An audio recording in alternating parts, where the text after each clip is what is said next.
Welcome to the CCFR Radio Podcast, your source for news, updates, and stories from the CCFR.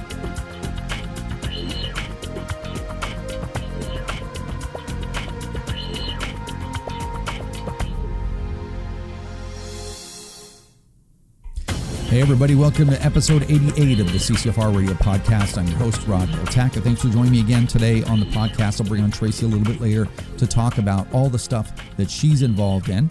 And then I've got a couple of things I want to talk to you about before we do that. But first, we need to mention our sponsor, Vortex Canada. Vortex, the power of optics. So thanks very much to everyone over at Vortex Canada for continuing to support the podcast. We truly appreciate it. All right. So I've got a couple of things I want to cover before we bring Tracy on. The first thing is this, so a little bit of registry talk, right? So a little while ago, I made a video, and it was called "Is the Long Gun Registry Coming Back to Canada?" or something like that. And of course, that triggered the anti-gunners because, oh no, that's a lie, because Trudeau said that he wasn't bringing back the long gun registry, and of course, you know, a great amount of what Trudeau says is a demonstrable lie, right? And in that video, I tried to make it under 2 minutes, but in that video, I explained how that works. So just as a quick review, just so you know, number one, the government has prohibited somewhere between 250,000 and 1 million long guns, previously non-restricted long guns. Those now have to be registered if you want to either keep them or sell them back to the buyback, sell them to the government. It's actually not back, but to the government. So that's a big chunk of firearms. And then, of course, you have under Bill C-71, you have the non-restricted firearm long gun transaction registry. And that's the way that they get around not calling it a long gun registry, but it actually is a registry. It's a registry for a couple of reasons. Number one, they're rebuilding the entire infrastructure, the exact infrastructure of the long gun registry. Remember, it cost $2 billion last time. I'm sure it won't cost $2 billion this time, but anyway, they're rebuilding the whole thing. Number one. And number two, they can track every firearm that you buy and sell through that system. So they're calling it just checking a license. But remember, when you transfer a non-restricted firearm, once Bill C-71 becomes implemented, you have to go online or call the firearms program, say, I'm selling a firearm. They're like, who are you? What's your PAL number? And they're going to say, who are you selling it to? Who are they? What's their PAL number? And you have to give that information to them. They make a permanent record of it. They approve the transfer of whatever firearm, and then they give you a reference number, right, which is a database record number. Databases are full of records, and there's a record number associated with that. It's the reference number from the old long gun registry. So anyway, and then on top of that, they're reinstituting the green book in some provinces or red book in other provinces, but basically the ledgers, right? The sales ledgers for firearm businesses. That means that if I go to a gun store and I buy a non-restricted firearm, they're going to check my license with the database, and they're going to write my name, my address, my PAL number, the make, model, and serial number of the firearm. Everything, all the information that was in the long gun registry will be there at the store. And what they're doing there is they are starting the track there. So if they say, okay, well, you know, pump action 12 gauge shotguns are all now prohibited. And believe me, don't put it past them for a second. If they thought it could win them some votes, they would do that tomorrow. Okay. So they're saying all 12 gauges. So they can hire, 1,000 investigators, because money doesn't mean anything anymore, right? The investigators go to the store, they go 12 gauge pump action shotguns. Great. All right. So Rod Giltack bought one of these on, January the 13th, right? So they go, okay, and that's the gun. It's got the make, model, and serial number on there. So they call me, they say, Rod, do you have this shotgun? It's now prohibited. And I'm like, sold it, man. I sold it. And they're like, okay, where's the reference number to that transaction? Right? Because I can't have sold it without logging that transaction. If not, that means they'll say, okay, well, if you can't prove that you sold it and to who, then we're going to issue a production order, meaning that I have to produce the firearm. If not, now I'm in big trouble, right? Because I didn't report it missing, lost, or stolen, which is a criminal offense. So this is how they can go from one person to the next and track these guns, just like in the long gun registry days. So anyway, I wanted to read you these two tweets. It's pretty hilarious. It's almost like you're looking into the mind of an anti-gunner and what a mess that is in there. Okay, so the first thing this guy tweets, he tweets at me first, and he's like, this gun lobbyist, and it's a picture of me in my tweet, of course, so it means me. This gun lobbyist appears to be trying to stir up gun owners' fears by claiming, without evidence, like, see how these people just lie? Like it's so sociopathic, right? They're just like, without evidence. It's like the evidence is like you're holding yourself out as an expert. You would know exactly what Bill C-71 had in it. That is the evidence. It's the stinking law, man. Anyway, that Ottawa will soon recreate the long gun registry for all rifles and shotguns. So yeah, they already did. They're in the process of creating that infrastructure, but they did in law already. Anyway, whatever. Apparently I'm lying. And then he comes back just a little while ago. It's about 7 days ago, and says he's put a tweet from Tracy Wilson. It says, daily reminder, registration leads to confiscation.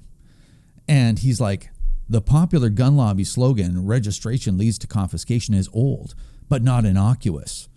It discourages compliance with firearm laws passed by Parliament. Like, just the useless verbal diarrhea that these guys spew out daily is just insane.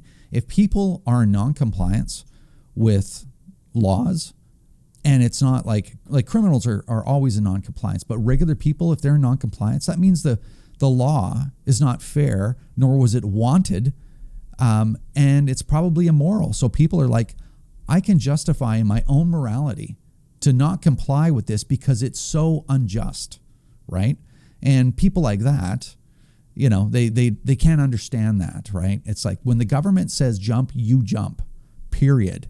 Doesn't matter if you're taking away your property, or they're seizing your home, or you're doing whatever, you just do it, or you're a piece of garbage, right? So anyway, kind of interesting. But, why don't we provide a little bit more proof that the long gun registry is alive and well and going to become part of our lives even more than it is today? What we're doing here, it's not a voluntary buyback in the sense that other people think about voluntary buybacks. What we learned from the Australian and the New Zealand experience was that they really needed to get more information about the guns out there. And this is the message that we got.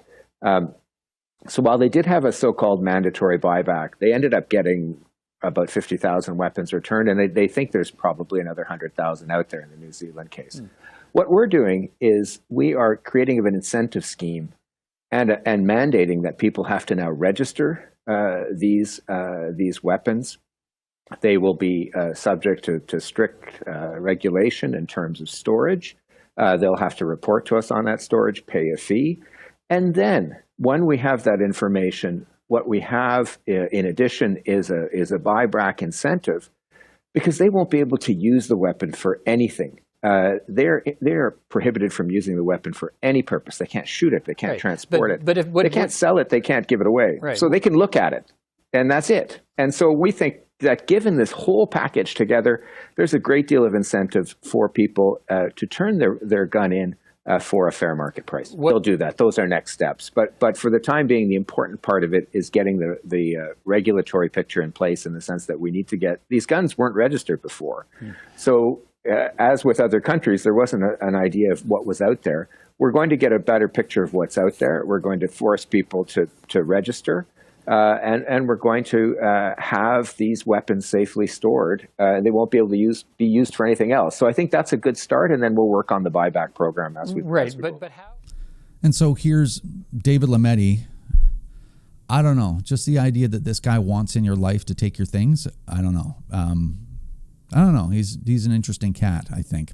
But anyway, here's David Lametti, along with the Australians, along with the New Zealanders, complaining because they had no long gun registry. So it's really difficult to confiscate people's firearms, right? Like, he's saying it in your face while tenured professors in Canada are lying to you, claiming that the people that are telling you exactly what's happening that you can see on television for yourself are lying. We truly live in a post-truth era, right? In a time of universal deceit. Speaking the truth is a revolutionary act, right? So it's a strange time here in Canada where, the people telling the truth are labeled as liars, and liars claim to speak the truth. And it doesn't even, these people's, their eyes don't even jitter when they do that, when they lie, right? They don't even, it doesn't even faze them. It's almost like they can't distinguish while they're speaking the difference between something that's a lie or the truth. So anyway, just kind of interesting. And if you remember back in the long gun registry days, right, and all of that resistance to the long gun registry. And I remember, I think it was Wendy Suki or somebody, Cuquier or whatever, right? I don't like mispronouncing people's names. You guys know that. I've said that before. But, Wendy, I think it was her that said, it's like all these gun owners, all these paranoid gun owners, nobody's coming to take your guns, conspiracy theorist. We just want to know what you have so that you're accountable for your firearms. It's like the government themselves are like, there's no registry. It's really hard to confiscate people. And look, there's no registry. Look at the non-compliance, right? And there's nothing we can do about it. So I don't know how much more of a true statement that I can utter right now other than registration leads to confiscation. Bang, case closed. Anyway. All right, last thing I want to cover with you really quick. It was a day in the life of the craziness and the, trying to save your guns from these crazy and insane ideologues like David Lametti and some of these university professors. I don't know where these people come from or where they think this is all going, but I don't think it's going anywhere good.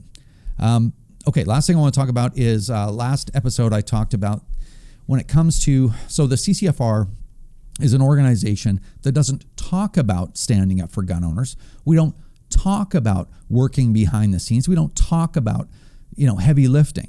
We do it. We do stand up for gun owners. So I'm always looking for new ways that I can stand up for gun owners, new ways that I can say to institutions and to people in positions of power, no, we're going to do everything at our disposal to make life as hard and difficult and arduous for you as possible if you think we're just going to roll over and just give you all our stuff because it's politically convenient for you. Citizens do not exist as a mechanism for people for their political convenience, right? Citizens like me, normal, everyday, highly productive, somebody that pays a lot of tax, disproportionately high amount of tax, for the average Canadian. I just want to be left alone. I want the government to keep the roads open, make sure we don't get into any wars, stuff like that. Other than that, get out of my life, right? So anyway, having said that, this is the reason why when people want to use us as fodder for their own conquest, that we need to push back in every reasonable and legal way that we possibly can. So one of the things that we started to do is when people lie about us or they lie about gun owners or the CCFR or whatever, we want to sue them. And we're going to take them all the way. And when I say I'm going to sue someone, I've probably already allocated the budget to do it. So those of you out there, if I threaten to sue you, I've already made up my mind. Most likely, I've already made up my mind to do it. I'm just waiting to hear your response so that I can justify it. So anyway, I asked, should we do this more often? Should we start suing maybe some higher profile people? Because I have one on the back burner right now I'm looking to make a decision on.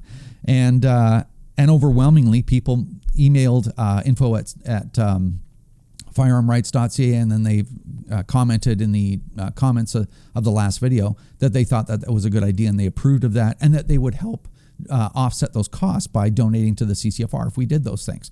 So I think we're going to move forward on some of these lawsuits, and we're going to sit here and monitor the ether and make sure that if somebody's out there spouting demonstrable lies and representing them as fact, as Minister Bill Blair did a couple of weeks ago, we're going to sue them. We're going to make sure that it's a case that has a reasonable chance of succeeding. And if we lose them, doesn't matter. We're going to take people to task for lying, not only lying to us and about us, but lying to every other Canadian, right? Lying to all of the Canadians, the silent majority, right? The undecided, the middle undecided people. Everyday Canadians, even that don't own guns, of course, they don't deserve to be treated like that. They don't deserve to be lied to, and they don't deserve to be divided the way that Justin Trudeau and Bill Blair and David Lametti and Chrystia Freeland and this light-bound guy, whoever he is, I don't know where he came from before he started working for Trudeau, but these Canadians don't deserve to be lied to like that and manipulated. So it's a little bit of it is about guns, and a little bit of it is just about being Canadian, right? And not putting up with this sick environment that we find ourselves here in 2021, right? So anyway, I think you're going to see a little more of us taking people and hauling them into court. And again, as long as we do our due diligence to make sure that there's a good likelihood of us succeeding, if we don't succeed in getting winning a case like that, that's okay. At least we're going to expose these people for lying and manipulating the public. So anyway, just thought you should hear that from me. Okay, that's all I have to say. It was quite a long time anyway, but I'm going to see if I can get Tracy Wilson on the Skype, and we'll take it from there. Fighting government and those who want less rights for Canadians takes energy, and you need to fund it. For a limited time only, you can enjoy some of the best coffee you ever had and support the CCFR at the same time. Introducing Downrange Dark and Select Fire Smoked, 2 outstanding coffee selections roasted just for the CCFR. This is dark roast coffee, so be ready for that. And the smoked version is even a little more aggressive. Find it at the CCFR online store at firearmrights.ca and add it to your order. Again, this is only for a limited time, so give it a try and let us know what you think of it. Go to firearmrights.ca and click store. Enjoy the coffee, and thanks for your support of the CCFR. All right, on the Skype, I've got Tracy Wilson. Wilson? Giltaka, how's it going today? Good. How are you? Good. We've got nice sunny skies here in the nation's capital and a balmy high of +9 degrees. So it's a beautiful day. High? A balmy high of right. 9 degrees. All right. Well, I'm always trying to get CSIS's attention, right? So that's the best way. Not a bombing. Not a bombing. And you know what? You can't even joke because they'll lose their minds. But, oh, yeah, for sure. This will be clipped somewhere and put on there. And yeah, they'll be doing an ERT at my door. And, yeah. Okay. So, all right. So we got some stuff to cover, and let's get started. So the first thing is Michelle Rimple's e-petition was done, and then she made her presentation to the Parliament.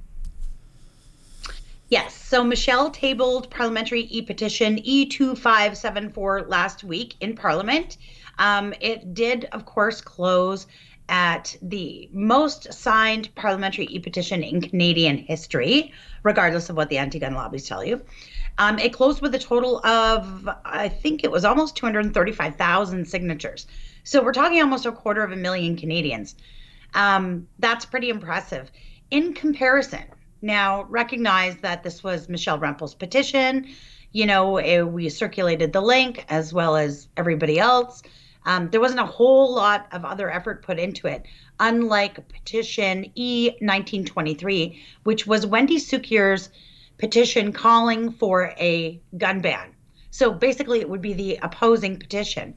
It was open for the same length of time. Of course, it had all kinds of commercials at the Cineplex Odeon theaters. Toronto City Hall gave them space on the buses, I believe, as well as they had a big sculpture. I don't know what you'd call it. Some sort of sculpture that they had up in front of City Hall, full of bullets. Very dramatic. Of course, calling for a gun ban. They keep telling us that 80% of Canadians support a gun ban, yet they were unable to they got 20,110 signatures in comparison to Michelle's 235,000 signatures. So, we'll see. Now, what happens with the parliamentary e-petition is it is presented in the House of Commons, it's read into the Hansard, and of course it demands an official government response. So that is forthcoming. Bill Blair is going to have to table a response to Michelle, and of course we'll share that around. I know sometimes people talk about, the petitions don't really work. If you think a petition's going to overturn legislation or reverse an OIC gun ban, that's not really the point. The point of a e-petition of this nature is, number one, to raise awareness about the topic that you're talking about. The majority of Canadians don't either don't know or don't care about gun bans. So it's a great way to raise awareness. It's a great way to gather people together so that we have that information. I wouldn't be able to say 235,000 Canadians, took the initiative to sign this petition if you don't sign it, right? So, and it also requires the government to provide that official response, which of course usually gives us some material to use. So they're just one tool in a toolbox of many tools, but they are important, even though they, people say they don't work. They're not meant to stop legislation. They're meant to be used as a tool by the opposition and by, advocacy groups like us to show that Canadians don't support these measures. Yeah. So, well, why don't we skip ahead to talk about those other two e-petitions right now? Because, some people are like, well, why would I sign this stupid petition and whatever? And you just talked about it a little bit, and we've talked about it in the past, but it's really important that we do these things. For number one, they cost nothing. Number two, they take next to no effort at all. And number three, when we're arguing with these people and when we're producing television shows and when we're doing mainstream media interviews and stuff like that, I have to point to something, right? Guys are like, oh, it's not going to change anything. It's, it's a waste of my 3 minutes. And it's like, no, man, I need you to do these things, I'm not going to jump on the soapbox right now, but you get to the point where it's like, well, if you can't take 3 minutes to sign an e-petition, how important is any of this to you?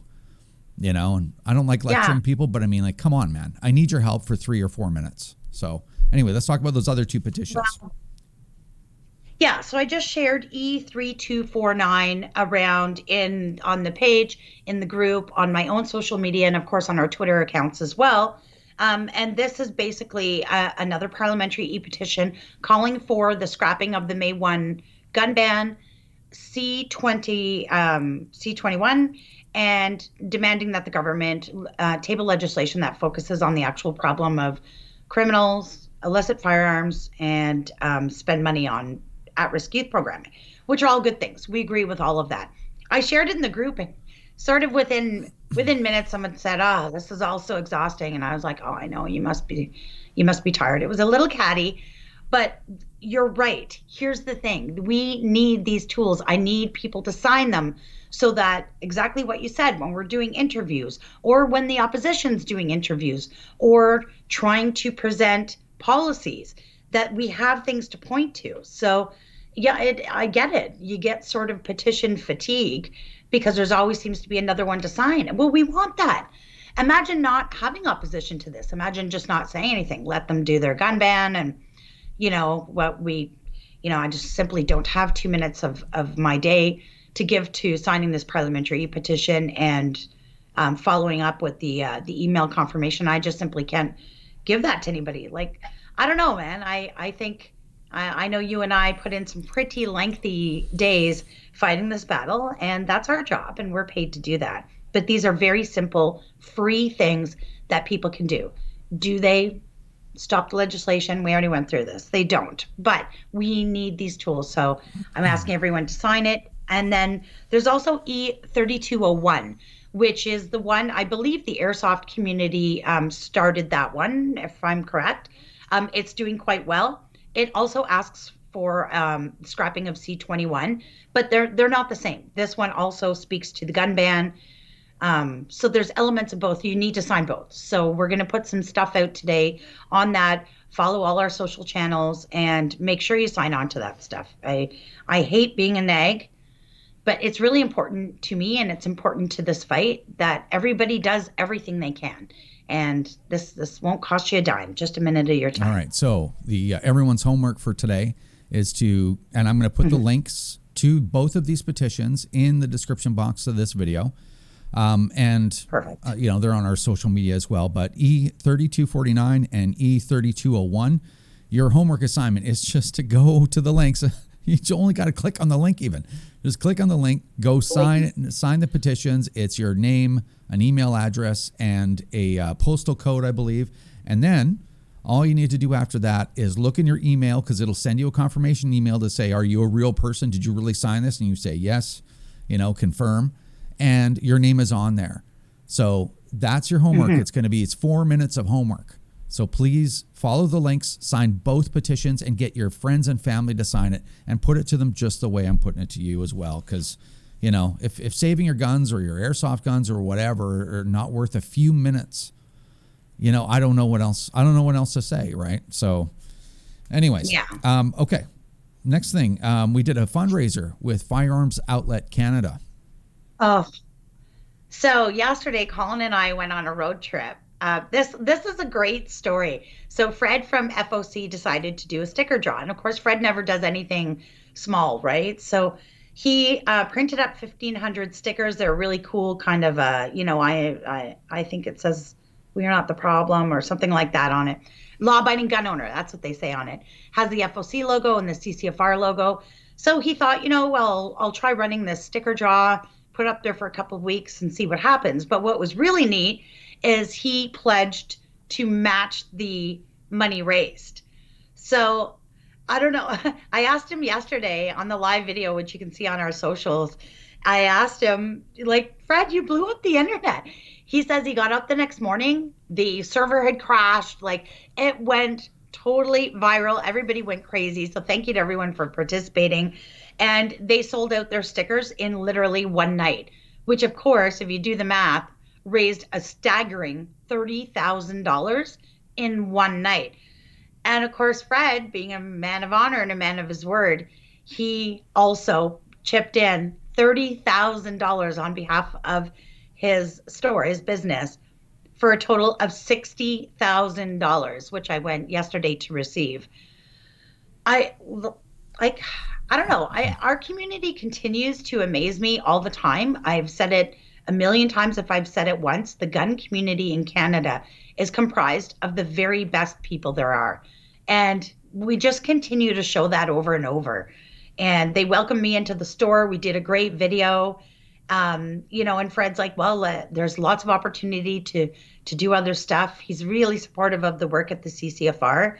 And everybody's doing everything they can. So, yeah, Fred's just, I don't know, man. This is just amazing. There's a great video where we do a live a draw, because that was the other element. Is of course there was 4 guns up for grabs, and he had this giant gold, like the bingo wheel or whatever that you crank. So I was cranking that, and there was so many names in there, and we pulled out 4 names, and 4 people are getting guns. He's also mailing every single person who entered the actual sticker and a thank you card, thanking them for participating. So if you think of even just the cost of getting that stuff printed up, postage, sending it all out, the staff, the man hours to do it, he's all in. Fred is all in. We were calling him Full Auto Fred yesterday, because he's just giving her over there. Well, hopefully he doesn't end up getting prohibited. But he, yeah, I'll take that one for sure. Yeah. Hashtag save Fred.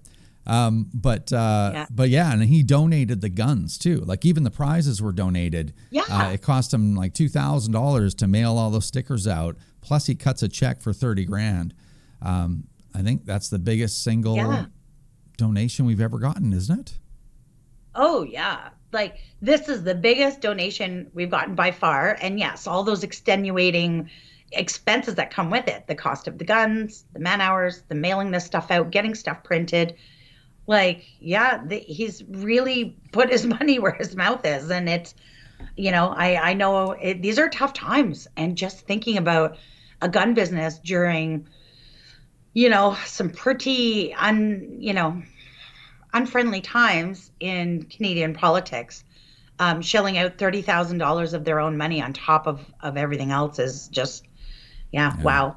I can't even express it properly in words how it made me feel. But yeah, Fred's just a rock star guy. Go shopping. If you're shopping, go over to FOC and see if you can find what you're looking for. Firearms Outlet Canada. So in Mark Holland's riding. Ajax. Yeah, he's in Mark Holland's riding. Did Mark show up to help run the draw or no? No, but we had a little deja vu, because across the street from FOC, of course, is a little pub called the Portly Pig. And you and I and Colin stopped there when we were on the integrity tour just to have something to eat. And of course, we had that giant Liberal failure bus out in the parking lot. And we go in and we get our table and start looking at the menus. And who walks by is Mark Holland with his friends. And I just thought, well, this just couldn't be more perfect. You know, sometimes the stars align. That's a real piece of work, that one. All right, so let's move on. We've got the Kingsville, Ontario municipal handgun ban hearing. Yeah, so as you know, in C21, the government is planning to implement measures that would allow municipalities to, ban handguns. And by ban handguns, what that actually means is this would be a condition against the storage and and possibly the possession of firearms within that municipality. So of course, because that's attached to your license, it literally only applies to legal gun owners. If you're a criminal without a gun license, you are exempt from this ban, which is the craziest thing ever. So Kingsville, being an awesome town, one of their city councilors said, you know what, this is garbage. We should be focusing on criminals and the illicit smuggling of firearms and all of those things that we talk about. And the people in the constituents in that municipality who own handguns and firearms are, of course, the most law-abiding people. And this councillor took it upon himself to table a motion preemptively. Like C21 has not made its way through. It's not law, right? It's just legislation that's been tabled. So this councillor has preemptively tabled a motion in opposition to this, just saying we're not even going to look at this. This is junk. It's garbage. We don't want it. So we'll see what happens with that. But it's funny because next thing you know, I opened my big mouth on Twitter, as I always do. And I said, hey, if there's any other city councilors out there who would like to table a similar motion or they feel the same way, reach out to me. Well, next thing you know, my email starts going off. So I have put together, with the help of our VP of Government Relations, I put together a really great template motion. So this sort of takes the work out of it for any city councilors or town councilors that might have an interest in tabling a similar motion. I've literally got a template that you can very easily fill in and table with your council. So I'm already working with a number of councilors from all across the country who are looking at doing this. So I'm going to get that up in a web story today. You guys will have access to the link. And what I'm going to ask you to do is take that link. Within it will be the template for this motion, and bring it to your local city councilor and just say, hey, as a law-abiding gun owner and one of your constituents, I'd really like you to A, stand up for me, and B, focus on the real problem and send a message to the Liberal government that this is junk, it's garbage, and we just simply won't have it. And you can bring that link, send it to your councilor, have a conversation with them, and hopefully we can get these motions tabled all across the country, preemptively disagreeing with the government on their idea of municipal handgun bans. Yeah. So, well, it's a good effort, and that's only a little piece of what we have in store for the municipal handgun ban. Obviously, for us to roll out our plan, it's not finished. We have an outline, it's not finished, but Bill C-21 isn't even halfway through the legislative process yet. So as things get a little bit closer, we will start to reveal our plan to deal with the municipal handgun ban, on a municipality by municipality basis. Okay, and last but not least, we have the CPC Policy Convention coming up. Is it today or tomorrow, or when does that start? It starts tomorrow, Thursday, and runs through until Saturday. So Thursday, Friday, Saturday, I will be attending on behalf of the CCFR and all gun owners. I've been working actually with a lot of EDAs leading up to the policy convention. EDAs often will submit, new policies for consideration. So, mostly I find conservatives have this habit where we want it's called common sense, but we want measures that target the problem, right? Criminals, illicit use, illicit smuggling, that type of thing. And sometimes when somebody crafts a policy suggestion, there's things in it that could inadvertently cause problems, paperwork crimes for law-abiding gun owners. So I often invite the EDAs to send them over to me, let me have a look. Of course, I've got resources at my fingertips like you and Loberg and Tyler who help me review these things. and I can send them back. That way we're not introducing policies that could have a negative effect. But yeah, we'll see what gets accepted at this convention. I'll have a full report next week after it's all said and done. But yeah, I'm working weekend shift this weekend, checking out what's tabled and what's not, and what's voted on, and we'll go from there and see what happens. But that sounds good. And then actually, and what's not on the list, just as a reminder, don't forget we've got our neon sign fundraiser, Lighten Up 2021, and light it up. Yeah, and I just approved all of the other signs that we're having produced. They're not just CCFR signs. There's 3 other models of sign in 5 variations. So there's going to be quite a few signs up for grabs, 1 each month, and they're all going to be unique and pretty darn cool. Yeah, that's really cool. I know, I love mine. It's the talk of my house. I have it on all the time. And yeah, some of these other designs are going to blow your mind. So I see this contest getting very popular over the next coming months. We'll be able to run this for quite a while with the amount of signs we have amassed. Right on. So I'll put a link in the description box of this video again to the Light Up 2021 contest. And then you can enter that. And I think it's $10 donations get you a free entries or something like that. So it's inexpensive, and every little bit helps. Awesome. It sure does. All right. I'll let you go for now. And thanks for coming on. Have a great day, Rod. All right, everybody, that's going to do it for episode 88 of the CCFR Radio Podcast. Really appreciate all of you coming back. Make sure you share the podcast. If you want to become a member of the CCFR, we'd love it if you did. You can do that at firearmrights.ca, and your membership and your support go to all of the things that we do to stand up for gun owners in real terms. We want people to know that if they malign the reputations of gun owners, that there's a price to be paid for that. So anyway, if you become a member or donate or enter one of our contests, all of those proceeds go to helping us be able to stand up for gun owners, because somebody has to stand up in real terms, not complaining on the internet, in real tangible terms, standing up for gun owners. So, all right, last couple of things. The 2 links for the e-petitions, e-petition 3201 and 3249 are in the description of this video.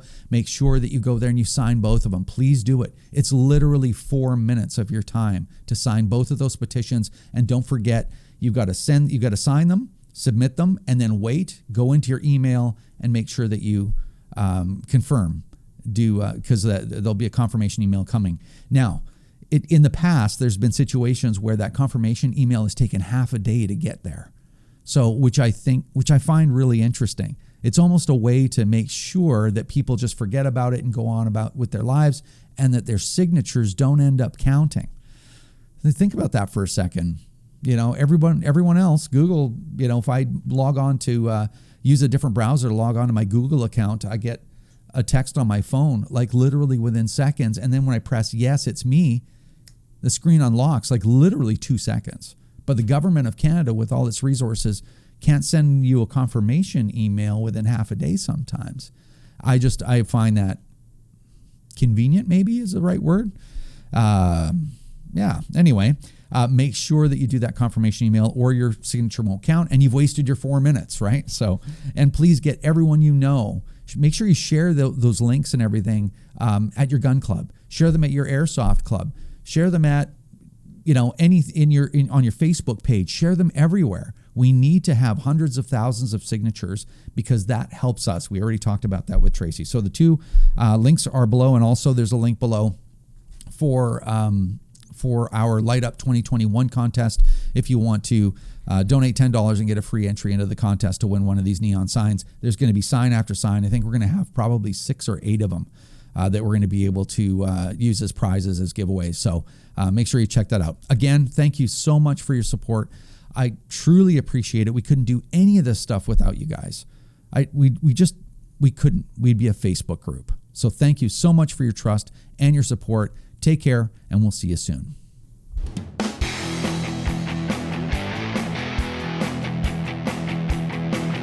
This is another episode of the CCFR Radio Podcast. Remember, if you don't stand up for your own ability to own and use firearms, who will?